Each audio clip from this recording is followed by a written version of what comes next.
একজন পলাতক আসামিকে তার রাজনৈতিক বক্তব্য তুলে ধরার জন্য সুযোগ করে দেওয়া হলো এবং তার পুত্র সহ তার পুত্রের সহযোগিতায়, সজীব ওয়াজেদ জয়ের সহযোগিতায়। এটা অত্যন্ত দুর্ভাগ্যজনক।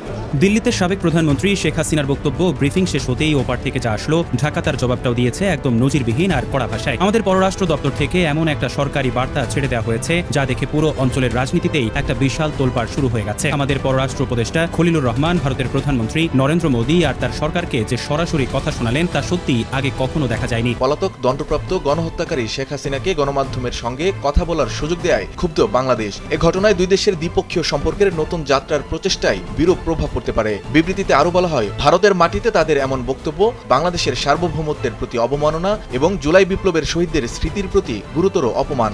শেখ হাসিনার শত সহস্র চেষ্টা, আওয়ামী লীগের কত আশা ভরসা, হাইপ, সবকিছু নিমিশেই শেষ হয়ে গেল। যেহেতু তিনি ভিডিও কলে আসেন না, তাহলে কি তার ভিডিও কলে আসার মতো পরিস্থিতি নাই? তিনি কি মারা গেছেন? তিনি কি আর জীবিত আছেন? জীবিত থাকলে পরে তো ভিডিও কলে আসার কথা ছিল। নেতাকর্মীরা তাকে দেখার জন্য উচ্ছ্বসিত, কিন্তু তিনি দেখা দেন না। কারণ কি? শেখ হাসিনা আসলে ভিডিও কলে আসার মতো পরিস্থিতি তার নাই। তার স্বাস্থ্য একেবারে ভেঙে পড়েছে, তার কণ্ঠ ভেঙে গেছে, তার গলায় ক্যান্সার, তার পায়ুপথের ক্যান্সার, তিনি হসপিটালের বেডে শুয়ে আছেন। হয়তো তিনি মারাও গেছেন, কৃত্রিম বুদ্ধিমত্তার সাহায্যে তার একটা রেকর্ড মাঝে মাঝে বাজানো হচ্ছে। আসসালামু আলাইকুম দর্শক, বাংলাদেশ ভাইরাল নিউজের নতুন একটি গুরুত্বপূর্ণ নিউজ ভিডিও নিয়ে আপনাদের মাঝে হাজির হলাম। প্রিয় দর্শক, বাংলাদেশের বর্তমান রাজনৈতিক প্রেক্ষাপট জানতে যারা এই ভিডিওটিতে ক্লিক করেছেন তাদের সবাইকে বলবো আপনারা ধৈর্য সহকারে পুরো ভিডিওটি দেখতে থাকুন, কারণ এই ভিডিওটিতে এমন কিছু তথ্য প্রপত্র শেয়ার করা হয়েছে যা জানলে আপনারা অবাক হবেন। প্রিয় দর্শক, ইতিমধ্যে আপনারা অনেকগুলো ভিডিওর অংশ বিশেষ দেখে নিয়েছেন এবং আশা করি দেখেই বুঝতে পেরেছেন আজকের ভিডিওটি কতটি গুরুত্বপূর্ণ এবং আকর্ষণীয় হতে চলেছে। এখনো যারা আমাদের চ্যানেলটি সাবস্ক্রাইব করেননি তাদের সবাইকে বলবো আমাদের চ্যানেলটি সাবস্ক্রাইব করে পাশে থাকা বেল আইকনটা অন করে দিবেন, আর যারা ইতিমধ্যে সাবস্ক্রাইব করেছেন তাদেরকে অসংখ্য ধন্যবাদ। তো প্রিয় দর্শক, চলুন আর কথা বাড়াবো না, একটি লাইক দিয়ে মূল ভিডিওতে যাওয়া যাক। দিল্লিতে সাবেক প্রধানমন্ত্রী শেখ হাসিনার বক্তব্য ব্রিফিং শেষ হতেই ওপার থেকে যা আসলো, ঢাকা তার জবাবটাও দিয়েছে একদম নজিরবিহীন আর কড়া ভাষায়। আমাদের পররাষ্ট্র দপ্তর থেকে এমন একটা সরকারি বার্তা ছেড়ে দেওয়া হয়েছে যা দেখে পুরো অঞ্চলের রাজনীতিতেই একটা বিশাল তোলপাড় শুরু হয়ে গেছে। এই সরকারি চিঠিতে আমাদের পররাষ্ট্র উপদেষ্টা খলিলুর রহমান ভারতের প্রধানমন্ত্রী নরেন্দ্র মোদী আর তার সরকারকে যে সরাসরি কথা শোনালেন তা সত্যি আগে কখনো দেখা যায়নি। খুব সহজ আর সোজা সাপটা ভাষায় জানিয়ে দেওয়া হয়েছে, বাংলাদেশে এখন আর কোনো ভারতের দাদাগিরি বা একতরফা মন গড়া নিয়ম চলবে না। আন্তর্জাতিক সাংবাদিকদের সামনে বসিয়ে ফ্যাসিস্ট শেখ হাসিনাকে কথা বলার আর মনের ছাল মেটানোর যে ব্যবস্থা ভারত করে দিল, এতে বাংলাদেশ সরকার চরম রেগে গেছে আর মারাত্মক অসন্তুষ্ট হয়েছে। ঢাকা থেকে ছাড়া এই অফিসিয়াল বিজ্ঞপ্তির প্রতিটা লাইনে যেন দিল্লির জন্য এক একটা শত আর আইনি চড় লুকিয়ে আছে। এই চিঠিতে আসলে ঠিক কি এমন কড়া কথা লেখা আছে যার কারণে রাজনৈতিক অঙ্গনে এত হইচই আর সারা দেশ জুড়ে তোলপাড় শুরু হলো, সেটাই আজ আপনাদের সামনে তুলে ধরব। ঘটনাটা একটু মনোযোগ দিয়ে বোঝার চেষ্টা করুন। ভারতের রাজধানী দিল্লিতে বসে সাবেক প্রধানমন্ত্রী শেখ হাসিনা আন্তর্জাতিক সাংবাদিকদের সামনে এক লম্বা ব্রিফিং করেন যে শেখ হাসিনার বিরুদ্ধে বাংলাদেশে জুলাইয়ের আন্দোলনে হাজার হাজার ছাত্র জনতাকে গুলি করে মারার অভিযোগ রয়েছে, যার নামে এদেশের আদালতে অনেকগুলো পরোয়ানা জারি হয়ে আছে। তাকে ভারতের মাটিতে বসিয়ে সাংবাদিকদের সামনে কথা বলার সব ব্যবস্থা করে দেওয়া হলো। এই দৃশ্য দেখা মাত্রই আমাদের পররাষ্ট্র মন্ত্রণালয় বিন্দুমাত্র দেরি না করে এক চরম কড়া অফিসিয়াল চিঠি জারি করে দিল। এই চিঠিতে খুব পরিষ্কার করে বুঝিয়ে দেওয়া হয়েছে 2024-এর জুলাই বিপ্লবের পর নতুন বাংলাদেশ আর আগের মতো কোনো দুর্বল বা চুপ করে থাকা দেশ নয়। কোনো ক্ষমতাধর প্রতিবেশী দেশের কাছে মাথা নোয়ানোর দিন যে চিরতরে শেষ হয়ে গেছে সেটা দিল্লিকে খুব ভালো করে বুঝিয়ে দেওয়া হয়েছে। বিজ্ঞপ্তিতে সোজা বলে দেওয়া হয়েছে, দিল্লির মাটিতে দাঁড়িয়ে বাংলাদেশের একজন পরোয়ানাভুক্ত আসামিকে দিয়ে এভাবে লাইভ কথা বলানো বাংলাদেশের স্বাধীনতা আর আত্মমর্যাদার উপর এক বড় আঘাত। রাজপথে রক্ত দেওয়া জুলাই বিপ্লবের শত শত শহীদ আর হাজার হাজার আহত মানুষের কষ্টের প্রতি এটা একটা সরাসরি অপমান। আমাদের পররাষ্ট্র মন্ত্রণালয় থেকে আরো পরিষ্কার জানিয়ে দেওয়া হয়েছে, বাংলাদেশ এখন আর ভারতের কোনো হুকুমের দাস বা অনুগত হয়ে থাকবে না। অথচ এই বিতর্কিত ব্রিফিং হওয়ার আগেই ঢাকা থেকে কিন্তু দিল্লিকে বারবার আগাম বারণ করা হয়েছিল। কূটনৈতিক নিয়মে ভারতকে খুব পরিষ্কার করে বলা হয়েছিল যে দুই দেশের মধ্যে ভালো সম্পর্ক টিকিয়ে রাখতে হলে এই ধরনের ফালতু ঘটনা এড়ানো খুব দরকার। তাই শেখ হাসিনাকে যেন কোনোভাবেই ভারতের মাটিতে বসে রাজনীতি বা কথা বলার সুযোগ দেয়া না হয়। কিন্তু প্রতিবেশী ভারত আমাদের সেই ভালো কথার কোনো দামি দেয়নি, উল্টো নিজেদের রাজধানীতে আন্তর্জাতিক সংবাদ মাধ্যম ডেকে এনে এই কথা বলার পুরো বন্দোবস্তটা পাকা করে দিল। আর ঠিক এই জায়গাতেই আমাদের পররাষ্ট্র উপদেষ্টা খলিলুর রহমান আর বাংলাদেশ সরকার মারাত্মক এক আইনি আর রাজনৈতিক প্রশ্ন তুলে ধরেছে। ভারতের সাথে বাংলাদেশের 2013 সালের একটা অপরাধী দেয়া নেয়ার আইনি চুক্তি আছে। সেই চুক্তি অনুযায়ী বাংলাদেশের আদালতে সাজাপ্রাপ্ত বা আসামি কেউ যদি ভারতে থাকে তবে ভারত ভারত সেই আসামিকে দ্রুত বাংলাদেশের হাতে তুলে দিতে বাধ্য। কিন্তু চিঠিতে দিল্লি সরকারের কাছে সোজা হিসেব চাওয়া হয়েছে। একজন আসামিকে আদালতের হাতে না তুলে দিয়ে উল্টো রাজার মতো বসিয়ে কথা বলার জায়গা করে দেওয়াটা আসলে কেমন ধরনের বন্ধুত্বের পরিচয়। বাংলাদেশ খুব কড়া গলায় সতর্ক করে দিয়ে বলেছে, দিল্লির এই ধরনের দুমুখী আচরণ আর দাদাগিরি দুই দেশের স্বাভাবিক সম্পর্ক গুছিয়ে নেওয়ার রাস্তার একটা বড় দেয়াল তৈরি করেছে। বাংলাদেশ খুব কড়া গলায় সতর্ক করে দিয়ে বলেছে, দিল্লির এই ধরনের দুমুখী আচরণ আর দাদাগিরি দুই দেশের স্বাভাবিক সম্পর্ক গুছিয়ে নেওয়ার রাস্তায় একটা বড় দেয়াল তৈরি করে দিচ্ছে। বাংলাদেশ এই বার্তার মাধ্যমে পুরো পৃথিবীকেই পরিষ্কার জানিয়ে দিল যে এদেশের মানুষ আর কখনো সেই পুরনো গুম, খুন বা স্বৈরাচারী দমনের কালো দিনে ফিরে যাবে না। আর যারা জুলাই আগস্টের ছাত্র জনতার উপর রক্তক্ষয়ী অত্যাচার চালিয়েছে, স্বাধীন বাংলাদেশে তাদের জন্য আর কোনোদিন কোনো জায়গা হবে না। ভারত যদি মনে করে থাকে যে তারা জুলাই আন্দোলনের ইতিহাসকে বানিয়ে বানিয়ে মুছে ফেলবে কিংবা নিজেদের পছন্দের মানুষকে দিয়ে ভুয়া কথা প্রচার করিয়ে ঢাকার উপর চাপ সৃষ্টি করবে, তবে তারা বড় ভুলের মধ্যে আছে। বাংলাদেশ সাফ জানিয়ে দিয়েছে, প্রতিবেশীদের সাথে আমরা সবসময় সম্মান আর একে অপরের ভেতরের বিষয়ে নাক না গলানোর নীতিতেই চলবো, কিন্তু সেই সম্মানটা দুই পাশ থেকেই আসতে হবে।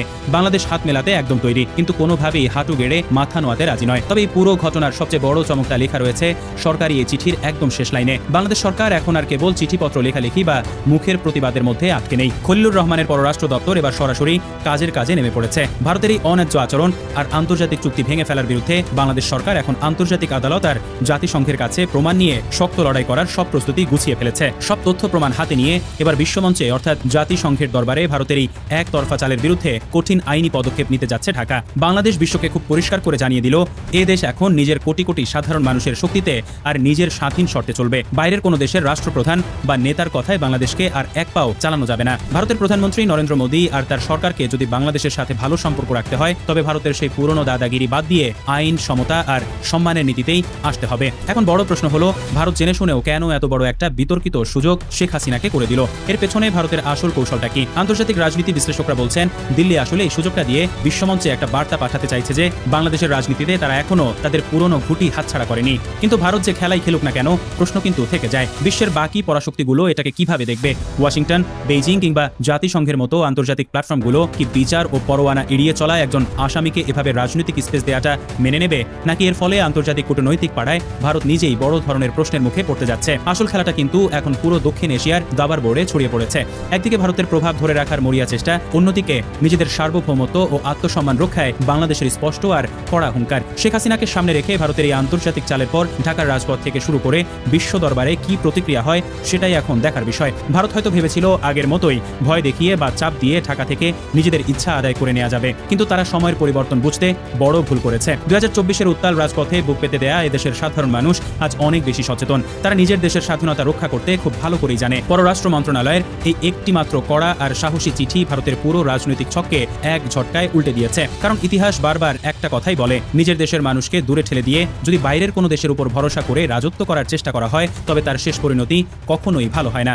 বাংলাদেশ নিজের পায়ে দাঁড়িয়ে জাতিসংঘে ভারতের এই চুক্তি ভঙ্গের কথা তুলে ধরার যে সাহসী সিদ্ধান্ত নিয়েছে, তা গত বহু বছরের ইতিহাসে দেখা যায়নি। এর ফলে কেবল যে দক্ষিণ এশিয়ার রাজনীতিতে ভারতের একচ্ছত্র দাপটের জায়গায় বড় ধাক্কা লেগেছে তাই নয়, বরং পুরো বিশ্বের কাছেও একটা পরিষ্কার বার্তা গেছে, দেশ ছোট হোক বা বড় হোক, কোনো স্বাধীন জাতির আত্মমর্যাদা নিয়ে খেলা করা যায় না। দিল্লির এই নতুন চাল আর বাংলাদেশের এই পাল্টা কড়া জবাবের পর আগামী দিনে দুই দেশের সম্পর্ক কোন দিকে মোড় নেয়, এখন সেটাই দেখার বিষয়। প্রিয় দর্শক, দিল্লির এই একতরফা ভাব আর বাংলাদেশের এই কড়া জবাবকে আপনারা কিভাবে দেখছেন? চুক্তি ভেঙে আসামিকে আশ্রয় দেয়া আর কথা বলতে দেয়াকে আপনি কিভাবে দেখছেন? শুরুতেই বাংলাদেশে যারা আওয়ামী লীগ করেন, তারা বিরাট একটা আশাহত হয়েছেন, আশাভঙ্গ হয়েছেন।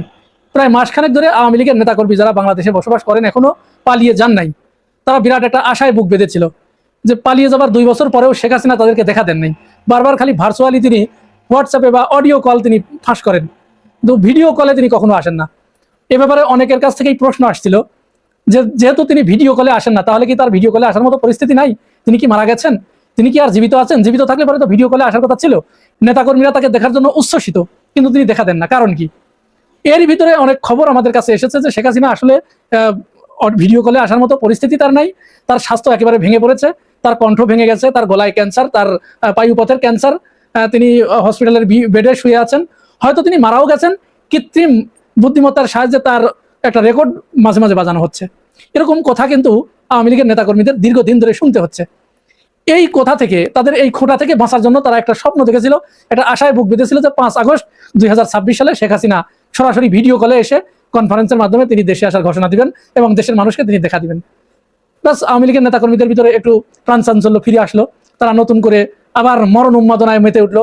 তারা 17 বছর ধরে বাংলাদেশের মানুষকে যেভাবে হত্যা করেছিল, গুম করেছিল, খুন করেছিল, আবার তাদের ভিতরে ওই আশা একটু জেগে উঠলো যে তাহলে শেখ হাসিনা যদি ফিরে আসে, জীবিত আছে, ফিরে আসলে আমরা আবার ওই কাজটি করবো, বিএনপি জামাতকে একেবারে কচু কাটা করবো।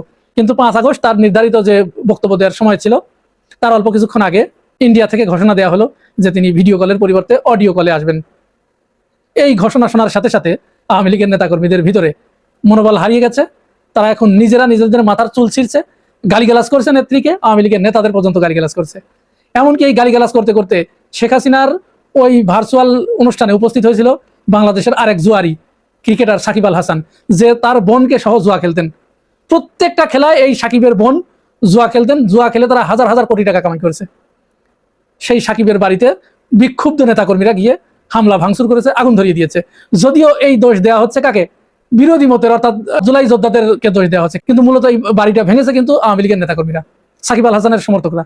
শেখ হাসিনা পালিয়ে যাওয়ার পরে সাকিবকে নিয়ে যে একটা উদ্ভূত পরিস্থিতির সৃষ্টি হয়েছিল, সাকিব ভক্তরা এটা বিশ্বাস করতো না যে না, সাকিবের মতো লোক শেখ হাসিনার এরকম পা চাটতে পারে, এরকম গোলামি করতে পারে। কিন্তু আজকে যখন তারা স্বচক্ষে এটা দেখলো, দেখার পরে তাদের ভিতরে যে ক্ষোভ, এই ক্ষোভ তারা অবদমিত করতে না পেরে তারা সাকিবের বাড়িতে গিয়ে হামলা চালিয়েছে। যাই হোক, তাহলে শেখ হাসিনা এখানে বাংলাদেশের জনগণকে পুরো আশাহত করেছে। এবং আমাদের ধারণা আসলে তার লাইভে আসার মতো, ভিডিও কনফারেন্সে আসার মতো কোনো শারীরিক অবয়ব, সুরত, চেহারা, মানসিকতা, দৃঢ়তা কিচ্ছু নাই। সুতরাং এরপর থেকে তিনি যে ধরনের বক্তব্য দিবেন যে আমি এ করবো, সে করবো, হ্যান পারেঙ্গা, তেন পারেঙ্গা, এখানে বাংলাদেশের মানুষের একটাই কথা, যে মানুষ 2 বছর পরেও একটা ভিডিও কলে আসতে পারে না, সেই মানুষ বাংলাদেশের জনগণের জন্য কি করবে এবং বাংলাদেশে ফিরে আসবে, এই কথা কমপক্ষে বাংলাদেশের জনগণকে আর বিশ্বাস করতে হবে না। এবার আমরা দ্বিতীয় আরেকটা বিষয়ে চলে যাই। দ্বিতীয় বিষয়টি হচ্ছে, আজকে আপনারা জানেন যে এই বাংলাদেশ চীন মৈত্রী সম্মেলন কেন্দ্রে জুলাইয়ের 2 বছর পূর্তি উপলক্ষে সেখানে একটি অনুষ্ঠানের আয়োজন করা হয়েছিল রাষ্ট্রপতি মেজর হাফিজউদ্দিন আহমেদের সভাপতিত্বে, এবং এটি ছিল রাষ্ট্রের অনুষ্ঠান। এই রাষ্ট্রীয় অনুষ্ঠানে মুক্তিযুদ্ধ মন্ত্রণালয় সেখানে একটি ডকুমেন্টারির আয়োজন করে। সেখানে বিরোধী দল, এনসিপি, বিএনপি প্রত্যেকেই উপস্থিত হয়েছিল। এই উপস্থিত হবার পরে বিএনপি সেখানে এমন একটি কাজ করেছে, এমন একটি ছোট লোকের পরিচয় দিয়েছে, এই কাজটি বিএনপির করা মোটেই উচিত হয়নি, এবং এটি এত বড় মারাত্মক ভুল করেছে মেজর হাফিজউদ্দিন আহমেদ। পরে অবশ্য তিনি দুঃখ প্রকাশ করেছেন যে কিছু ভুল আছে, যে ভুলগুলো আসলে তার মাসুল হয় না। এখানে যে ডকুমেন্টারিটা দেখানো হয়েছে, বিএনপির পক্ষ থেকে ডকুমেন্টারিটা করানো হয়েছে, এই ডকুমেন্টারিতে যারা এই আন্দোলনের নেতৃত্ব দিচ্ছে, ভাই আন্দোলন তো প্রত্যেকেই করেছে। বাংলাদেশের প্রায় 95% মানুষ ওই দিন রাস্তায় নেমে এসেছিল। সুতরাং এই আন্দোলনে একে কারো কোনো কৃতিত্ব নাই, এটা যেমন ঠিক এটাও ঠিক যে এই আন্দোলনের ছাত্র জনতা তথা বৈষম্য বিরোধী ছাত্র আন্দোলনের যারা নেতা ছিল, নাহিদ, সার্জিস, হাসনাত, সাদিক কায়েম, এরা কিন্তু সম্মুখ সারিতে থেকে নেতৃত্ব দিয়েছে। এদের নেতৃত্বেই কিন্তু মানুষ রাস্তায় নেমে এসেছিল। তাহলে ওই ডকুমেন্টারিতে নাহিদ, সার্জিস, হাসনাত এদের কোনো কথাই নেই, এদের ছবি পর্যন্ত দেখানো হয়নি। এমনকি যে আন্দোলনটা পুরা দানা বেঁধে উঠলো আবু সাইদের 2 হাত প্রসারিত করে বুক পেতে গুলি খাওয়ার দৃশ্যে, এই যে আবু সাইদের সাহস সমস্ত বাংলাদেশের মানুষের ভিতরে সংক্রমিত করলো, আর বাংলাদেশ পুরো রাস্তায় নেমে আসলো, এই আবু সাইদের ছবি পর্যন্ত ওখানে নেই। রাষ্ট্রপতি অবশ্য বলেছেন যে ডকুমেন্টারিতে আবু সাইদের ছবি নাই, ওটা কোনো ডকুমেন্টারি না। তার মানে বিএনপি এটা একেবারে পুরা ভুয়া জিনিস করেছে, ওইটার কোনো ভ্যালুই নাই, ওটা কোনো কাজের জিনিসই না। এখানে সবচেয়ে মারাত্মক কাজ যেটি করেছে, অপরাধ যেটা আমি বলবো, রাজনৈতিক বিশ্লেষকরা বলছে এটা আসলে অপরাধের পর্যায়ে পড়ে, ইতিহাস বিকৃতির একটা পর্যায়ে পড়ে। সেটা হচ্ছে তারেক রহমানকে এখানে 1 দফার ঘোষক হিসেবে দেখানো হয়েছে।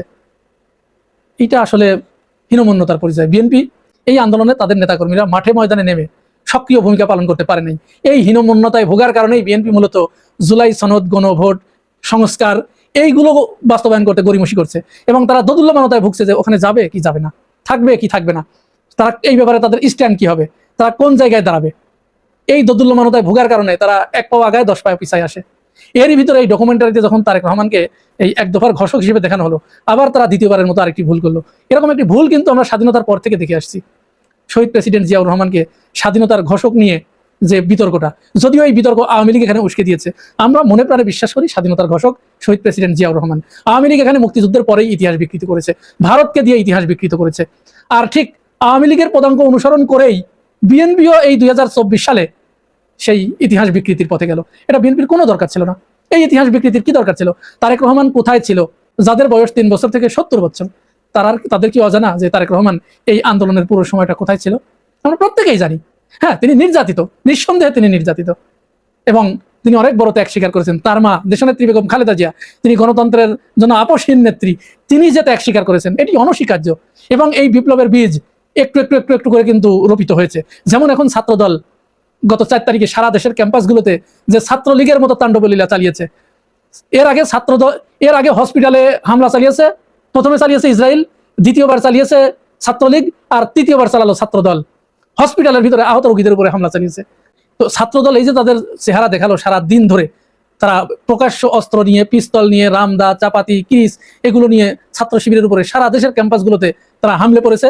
তারা সেখানে ছাত্রদেরকে পিটিয়ে আহত করেছে, আহত ছাত্রদেরকে আবার হসপিটালের ভিতরে গিয়ে তারা ওইভাবে হামলা চালিয়ে তাদেরকে মারধর করেছে। এইটা ফ্যাসিবাদ ফিরিয়ে আনার যে পূর্ব লক্ষণ, সেটি কিন্তু ছাত্রদল দেখালো। যাই হোক, ওই কোথায় আবার আরেকটু ফিরে যাই যে মেজর হাফিজউদ্দিন আহমেদ, এটি রাষ্ট্রীয় প্রোগ্রাম ছিল, এখানে অনেক বিদেশি অতিথি ছিলেন, কূটনীতিকরা ছিলেন। এই ডকুমেন্টারি দেখানোর সময় তারা যে ভুলটি করেছে, তারা যে ইতিহাস বিকৃতি করতে গেছে, আওয়ামী লীগের মতো মুক্তিযুদ্ধের ইতিহাস বিকৃতি করার মতো, সাথে সাথে সেখানে এনসিপির যারা উপস্থিত ছিল, ছাত্র জনতা, বৈষম্য বিরোধী ছাত্র আন্দোলনের যারা ছিল, তারা প্রতিবাদ জানিয়েছে। আক্তারের নেতৃত্বে তারা সেখান থেকে ওয়াক আউট করেছে। পরে যদিও আলোচনাটা চলেছে, এর ভিতরে ইশরাক হোসেনকে দেখলাম আমরা, তিনি হুঁক করে উঠলেন, আপনারা কি করেছেন, শহীদদের জন্য কি করেছেন। এইটা তিনি মাথা গরম করেছেন। ছোট বাচ্চা পোলাপান তো, এই মাথা গরম তার দরকার ছিল না, এখানে তাকে আরো ঠান্ডা করা দরকার ছিল। সালাউদ্দিন আহমেদ তিনি ঠান্ডা করার চেষ্টা করেছেন, তো কিন্তু বিদেশি কূটনীতিকরা তো চলে গেল, বের হয়ে চলে গেল। এই যে উদ্ভূত পরিস্থিতি তৈরি করলেন, এই ইতিহাস বিকৃতির কি দরকার ছিল? কোনো দরকার ছিল না, কোনো দরকার ছিল না। এখন অনেক সময় পড়ে আছে, কার কি কৃতিত্ব এটা আমরা জানি, প্রত্যেকেই জানি। এর ভিতরে আরো যে মর্মান্তিক ঘটনাটা ঘটেছে, সেটা হচ্ছে দেশের বিভিন্ন জায়গায়, বিশেষ করে শরীয়তপুরে, ঢাকাতে এই চীনমৈত্রী সম্মেলনের এই অনুষ্ঠানেই মাহিন সরকারকে, শরীয়তপুরের যে বৈষম্য বিরোধী ছাত্র আন্দোলনের যে প্রধান সমন্বয়ক, এদেরকে ওই অনুষ্ঠানে, অর্থাৎ রাষ্ট্রীয় যে প্রোগ্রামগুলো, ডিসির প্রোগ্রামগুলো, এখান থেকে মারতে মারতে বের করে দেওয়া হয়েছে। বিএনপি এই কাজগুলো করেছে। এটা বিএনপি নিজের পায়ে নিজে কুড়াল মারছে। আসলে শেখ হাসিনার জন্য বিএনপির চিন্তিত হওয়ার কোনো কারণ ছিল না। বিএনপি যদি এই জামাত, এনসিপি এবং জুলাই যোদ্ধাদের খুশি করে দেশ চালাতো, তাহলে আওয়ামী লীগকে এরাই ঠেকিয়ে রাখতো। এক্সট্রা ভাবে বিএনপিকে আওয়ামী লীগ ঠেকানোর চিন্তা করতে হতো না। কিন্তু বিএনপি, ওই যে বললাম, তারা তো আসলে একটা দোদুল্যমানতার ভিতরে আছে, সিদ্ধান্ত নিতে পারছে না কি করবে। হ্যাঁ, দুই নৌকায় পাড়া দেওয়ার কারণে তাদের পা আস্তে আস্তে আস্তে আস্তে দুই দিকে, কিন্তু নৌকা দুই দিকে চলে যাচ্ছে, তাদের পাও আস্তে আস্তে দুই দিকে চলে যাচ্ছে। আমরা জানি না অদূর ভবিষ্যতে বিএনপির পা কি অবস্থা হয়। প্রিয় দর্শক, ইতিমধ্যে আপনারা আমাদের পুরো ভিডিওটি দেখেছেন। ভিডিওটি দেখে কি জানলেন এবং বুঝলেন? অবশ্যই আপনাদের মূল্যবান মতামতটা আমাদের কমেন্ট বক্সে জানাতে ভুলবেন না। এখনো যারা আমাদের চ্যানেলটি সাবস্ক্রাইব করেননি, তাদের সবাইকে বলবো আমাদের চ্যানেলটি সাবস্ক্রাইব করে পাশে থাকা বেল আইকনটা অন করে দিবেন, এরকম নিত্য নতুন প্রতিদিন গরম গরম নিউজ আপডেট পেতে। ধন্যবাদ সবাইকে।